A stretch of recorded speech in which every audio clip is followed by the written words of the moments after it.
Mars, China, UAE, and the U.S. Space Force.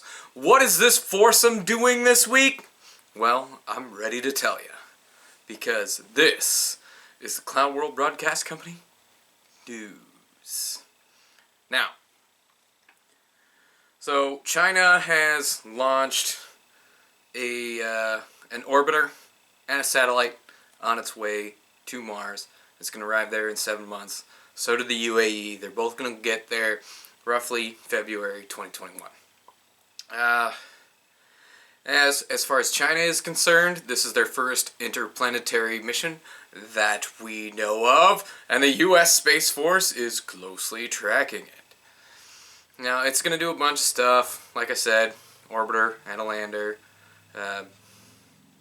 Pretty cool stuff as far as missions to Mars. All missions to Mars are good. I'm interested in the red planet.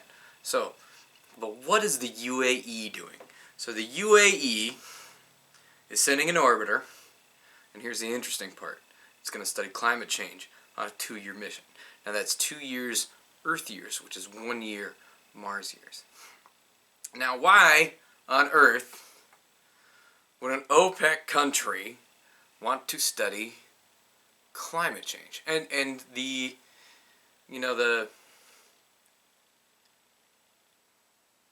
we infer that it's going to be studying man-made climate change, because every time we study climate change, it's man-made. But you can't study man-made climate change on the red planet, because the only thing that's there is a couple of robots that are solar-powered. Like, I'm sure the Curiosity rover, as many tracks that it's left in its wake, it's not causing any climate change. So this is my theory. And call me Alex Jones if you want. No, don't call me that. But, alright, so it's the UAE, it's OPEC, they want to study climate change. This is what I'm seeing. Stop me if I'm getting crazy. But, in order to study climate change, and they said they're studying climate change. So, what I think they're going to study is changes in solar output that affect the surface temperature of Mars.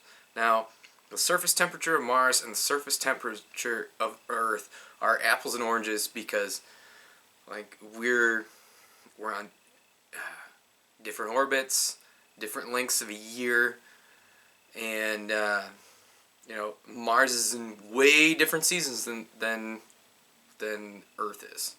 So, what I'm thinking is this OPEC country, looking way far into the future, is saying, alright, so let's study changes in weather,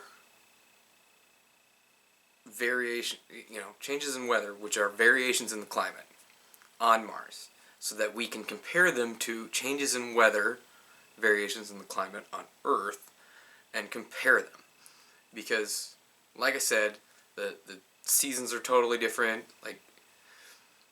but day to day, you might be able to see, so we have this change in the day-to-day climate on Mars because of such and such solar activity, and we saw a mirroring effect here on Earth.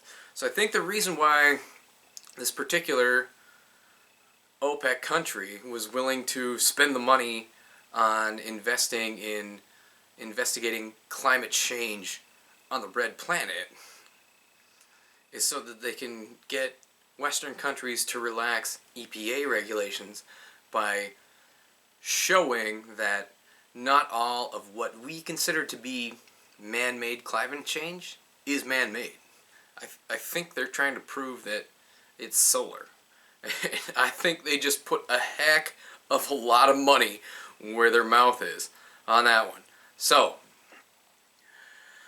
I think the 2020 Let's Send Stuff to the Red Planet season is coming to a close, and we have the UAE and China playing a part, and the U.S. Space Force is looking at that Chinese orbiter and lander a little too hard, but the U.S. Space Force is looking at a lot of stuff a little too hard. Like, they're watching Russian satellites really closely, and I think they're a little overly paranoid, but who do I know? I'm just a clown.